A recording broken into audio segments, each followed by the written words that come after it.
Coming Around Again, a novel by Gwyn, Chapter 6. Lute moved in the bed. Somewhere, something was screaming. Was it Josiah? Was it Josiah going into the suffering, holding on to his Lord, Lord, as if he was carrying the heavy burden for the Christ? He saw Josiah crouched on the stage of the tabernacle, staring at the electric light swinging on a cord over his head. "Oh, bright Jesus," Josiah said, staring at the light. "Oh, bright Jesus," sweating. He was trying to call Christ down, trying so hard he had nearly run out of voice. "Oh, bright Jesus, we are in the citadel of pain. We lift our scalded heads. Come here and save us." "Oh, he is willing. He is willing. He is come. Oh, he is come," Maddie Waters cried under, wearing a long white gown, like a nightgown. Maddie, Josiah's daughter, calls beneath Josiah's call. And it works. Lute sees the crowd sweating and fanning because it is so hot in the tabernacle. All eyes on the stage. He stands in the sawdust watching. Before him on the stage, there is the afflicted faithful, 20 of them, waiting and waiting to be healed. "Villain," Josiah cries, stepping center and pointing out and down over Lute's head. Josiah is addressing the devil. "If you could climb to heaven, you would tear God from his throne. You would slit God's throat. Oh, yes. Oh, yes. Amen," is the cry from the other side of the sawdust, from the house. "My sweet Jesus," Josiah whined, back to center stage. "Put your mighty hand down on us miserable sinners and backsliders. Hear us groan beneath the fiery lash. Yes, hear us. Oh, yes." It is Maddie's turn now. Josiah has his back to the house, taking a drink of rye whiskey while Maddie takes her turn. "Lord, Lord," Maddie calls, rocking her body, straining to see her bright Jesus on the golden throne, the tears running down her cheeks. "Oh, in what a fullness I see him," she cries, a cry that shivers in its sound, a sweetly musical cry. "Oh, what a sweet Christ he is." Maddie's face is filled with bliss, shining at the light, her long hair in tender disarray, her beautiful face upturned. "Oh, what a precious Christ he is," Maddie cries, falling to her knees, her arms up and out, accepting what she sees, reaching away from herself. "Oh, I have come to Christ, and he is come to me," she cries, reaching up and seeming to rise and then sliding down onto the stage, fainting on the stage. "Oh!" There is a prolonged gasp from the house. "Oh!" They are all certain Maddie has seen Jesus because she deserved Jesus. She had worked hard for Jesus. In the sawdust, Lute watches to see that she is covering the fall, that, taking the fall, she covers. Seeing Lute, Maddie rolls to the side to cover. "Come down here and save us," Josiah cries, turning and pounding his fist on the top of the upright piano. "Jesus, come down upon thy children, bathe them in the healing grace. Oh, yes." Josiah runs forward, playing off the electric light, seemingly dazzled and holding out his arms to the afflicted faithful, as if he was trying to hold them all. "Oh, Lord, I am a hardened wretch. Draw thy sword and come down upon me. Drive it through my heart and let me bleed at thy feet. Only save these thy children. Lift them up. Make them whole. Heal them." Josiah upped the cadence, holding his arms out to the faithful, afflicted, in a wonderful motion that was both open and forgiving. And Josiah's face was damp with tears and turned up to the light. And nothing changed. Lute saw it all from where he was, and nothing changed. He tried to move, to help somehow, at least to get up on the stage. "Christ," Lute moaned, half asleep and trying to climb to the middle of the air. "Oh, sweet Jesus." But no sound came. Lute half turned on the bed. The dream was lying over him, and he was crying. He felt the tears coming over his cheeks. He swallowed and moved his head. A breeze from somewhere blew over him, and he opened his eyes. "Awoo!" Somewhere in the darkness a cry went out. Lute lifted his head to look around, trying even in that darkness to see the sound. "Awoo!"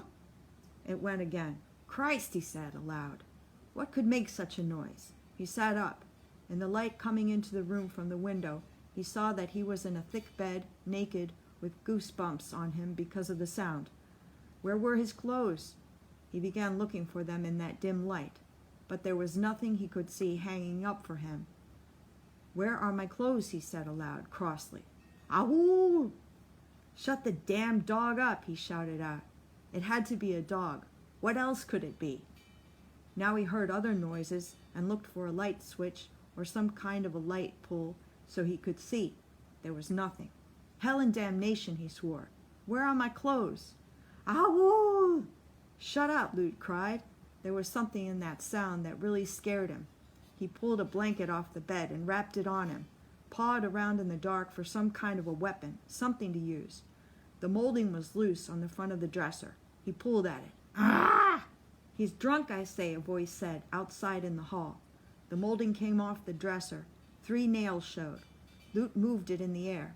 It wasn't much of a weapon, but it was something to hold. Now, he told himself, he could open the door. "Do you think he'll die or what?" the voice said from the hall. "Dump another bucket of water on him. I don't care if he does die, just so we can crate him out of here and he finishes off somewhere else." "Drown the bastard, I say," came in Carmen's voice. "Ahoo!" The cry came again. Lute moved towards the door. Now he remembered where he was. "Woke up, did we?" Susie Bellows said from down the hall. She had on a kind of evening dress and lots of face paint. She had an empty bucket in one hand. "We got us a nasty one," she said, shifting so that Lute could have a look into the room at the end of the corridor. Maybelle and China stood in the doorway of that room. "He came in here," China said. "He was white-lipped. He said he wanted the best. He said that he was owed the best. He had that card I give him and a whole lot of money besides." "Carmen took him," Maybelle said, "because I was busy and she gave him a good discount and everything. Then he got a fit. He was taken in a fit of some kind. He doubled up. He claimed he had a cramp. He's been like that ever since." "I just poured a bucket of water on him," China said. "He's that guy from the mill, that manager." Lute whistled. A blackbird worked the shine in the electric hall light. "He sure must have burned rubber getting down here," he said. "I just gotta see this." "Good thing this is Wednesday," Susie Bellows said from farther down the hall. "Good thing business is slow." "Ahoo!" Inside the room, the voice went over and out of sight. "Let the healer through," Carmen said. She lay up in the center of the bed, against the pillows. She was smoking a cigarette. Her dressing gown was loosely tied, and her black hair was loose on the pillows. She gave Lute the eye. "Well, Mr. Healer," she said, "you are feeling pretty good, I expect." "I was," Lute said, holding his piece of dresser molding in one hand, his blanket shut with the other. "That's some get-up," Carmen observed, looking him up and then down. "Your mill friend there is also eccentric in his choice of garb." "He's no friend of mine," Lute protested, clearing the bed to see what was on the floor on the other side. Carmen leaned and poked over the side. "Shut up, you, or we'll have to send for the knacker." She looked at Lute. "He claimed acquaintance, Healer, when he was a lot happier. Maybe you shouldn't let him see you just now." Lute saw then that Carmen and the bed were covered with money. She was lying on the bed with brown and green bills of money. "What did you do?" he asked her dumbly. Carmen smiled. "Whatever," and she shrugged, her smile showing. She ran her hand over a few dollars here and there. "And I'm just here on a vacation like," she said. Lute whistled. Out of sight, the thing on the floor groaned. "That's Solly Miller?" Lute said back to China. "You say that this is the floor manager that we conned?" "That's him," China said. "He's got some kind of a cramp." The man Lute supposed was Solly Miller was all doubled up in a big damp puddle on the floor. From where he stood, all Lute could see was a flaccid behind and 2 hairy legs moving as if they were pedaling a bicycle. "You Solly Miller?" Lute asked, holding on to his quilt. The shape was silent, panting. "Who wants to know?" it cried or growled from its puddle. "Luther Trout," Lute said warily. "I should have known you'd be down here," the shape on the floor said, then ruminated. "You give me that Spanish fly." "I gave you Vital, not that other stuff." Lute wondered what all this was about. He looked at Carmen for a sign that would tell him. She shrugged. No signs. You did this to me, Solly said, rolling up off the floor. I did? Lute said warily. I didn't. Vital is safe to use, I tell you. Solly leered at him. His mouth moved. I'm going to kill you, Trout. I get up, I'm going to ram your pecker down your throat. Hey, wait a minute. Lute backed against the bed. You don't have no call to speak like that to me. Ah! Solly screamed, doubling over again, hugging on his belt line. You did this to me, he half screamed at Lute through the pain, staggering with the pain. Love cramps? Lute thought. Throw another bucket of water on him, Carmen said. Besides, I'm tired of him carrying on. Get him out of here. China threw the water. Ah! Solly Miller cried. You bastard! He cried and went for China. Hold on, Lute said, trying to settle him. You got no call to... Like hell I got no call. Solly Miller stamped at him, water dripping off him. You goddamn rust-eater. It was you who turned me into a choir boy. You! Solly's face got red at that, and he lunged, knocking Lute to the floor. If he gets a hold of me, Lute thought, hanging on to Solly in a furious kind of hug, rolling free of his blanket and his piece of wood, he's going to tear it off, he thought, pushing as hard as he could to get Solly's weight off him. But they only rolled, grunting. 2 naked jays rolled on the floor. It was a nasty roll, Lute thought. The floor was wet. Solly on top of him was wet and sticky. Their bodies made a kind of a noise in their struggle. Solly was all legs and pushing. Lute tried to push back, to get Solly off him, to get away if he could. Ah! Solly Miller cried. You bastard, he cried. You're going to be next, he told China. Hold on now, Lute said, trying to settle him. You got no call. Then he felt Solly's hand in a mad scrabble going down his chest while Solly had him pinned on the floor. Solly's voice screamed against him as that hand went further down. I'm gonna tear it off. Ah! Solly screamed, rolling off Lute and stumbling up. You bit me! You son of a bitch, you bit me! There was a red welt of teeth marks on his shoulder. Love bites? Carmen called from the center of the bed. You should know. Eeh! Solly showed his teeth at that and lunged. Lute stepped aside. The floor was wet and Solly slipped on the floor. He fell heavily against the bed, breaking it in his fall. Lute was on him this time, holding Solly's head back against the bed, his hands on Solly's windpipe, making Solly gag and wheeze. And for a moment, Lute was very interested in just pushing down, pushing on Solly Miller's windpipe, as if this wasn't a friendly fight at all, but had some teeth in it. Go to it, healer, Carmen said. Lute heard her voice. She was whispering over them, on all fours herself and whispering. Her black hair brushed the bed. It framed her face. Lute saw her, animated, her eyes moist, lush with the thought of what he was about to do. No! Lute raised his arms at the thought. No! And Solly Miller gave one choking cry and stumbled to the dresser. He threw up into the washbowl. Lute and Carmen looked at each other.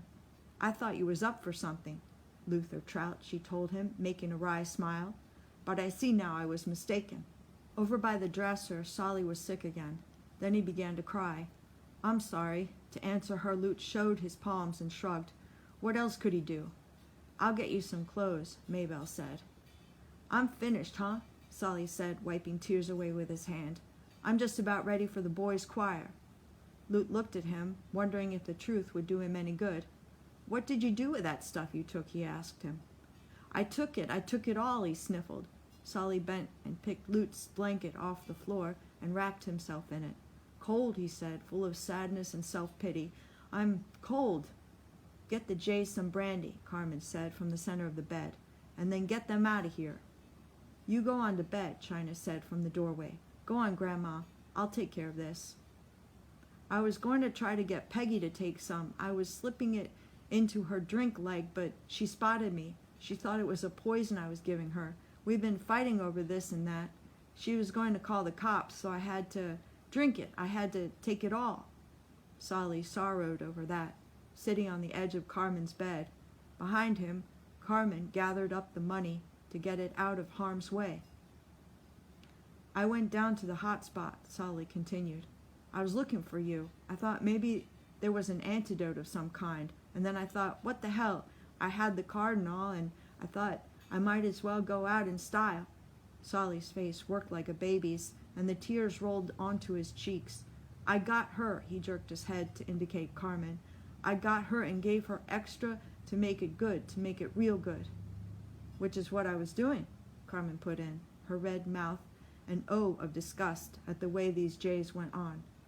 When he grabbed himself and screamed that he was become as a eunuch-like or some such, I never heard of such a thing, she said, standing and looking old Solly down, even on a weekend, and she walked to the door. Anybody wants my testimony, she said as she went out. It's good night. Oh, those cramps, Solly said, shaking his head. I ain't never felt such pain. Lute looked at him. What could he say? Let me put some pants on. China handed him some Jay's shorts, some Jay's pinstripe pants. I never heard of it doing this at all, Lute said, extempore and another Jay's pinstripes. Its usual application gets a rise out of them weak and over-the-hill type of gents. I never heard of no real man using it before. You must have just lit a fuse on a stick of dynamite, giving your engine a double shot of the old juice. You sure must have had something to start with, Lute said, admiring on Solly Miller. Behind Solly Miller's back, China watched and signed the air that Lute was something to start with. That's why I cramped up so bad, Solly said, thinking hard. Because I had more to start with. He and Luther Trout finished together. There's your explanation, Lute said kindly. You want your pants now?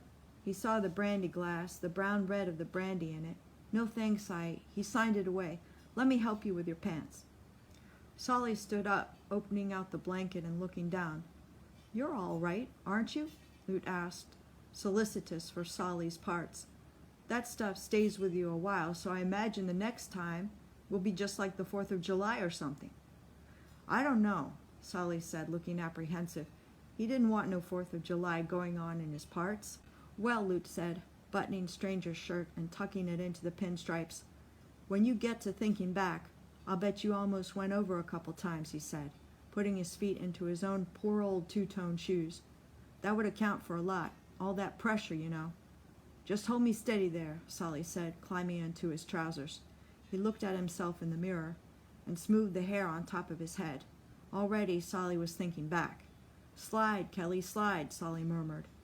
Now that I think about it, there wasn't no kind of, geez, I must add a 4-point homer, Lute. That's probably what happened, Lute said seriously, holding up Solly's shirt so he could slide his arms in the sleeves. Maybe you ain't been getting so regular either. If you and your lady ain't been hitting it off, that must have got things going. Behind him, China whispered, I ain't never heard of such a no-good con, I swear. And Lute winked and grinned back at him over Solly's shoulder. You're right, Solly said. That must be what happened. I went and had a 4-point homer. Now what happened is figured out. I got a proposition for you, Solly said, taking the brandy that China offered him and draining it off. I think we could do a little business on this Vital stuff, you and me. Hell, I'm living testimony to the power of the thing, he said absently, his eyes raking the bed for any of the money that he had left there. Let's go, Lute said. In a minute his hand would take the brandy up, he knew. Let's get going. Keep smiling, China said as they went out, giving Lute the high sign. Sure, sure. The river was running low behind the house. There was a dull splashing in the shallows beside the road. A fish was caught in the weeds beside the bank. Lute speculated on whether or not it was dying. The river had no tides, and the wash from the barges would never lift it high enough to free it. A natural swimmer, Lute thought to himself, following Solly Miller out to the river road. That's what always gets a natural swimmer. He probably thinks he's safe in the wet.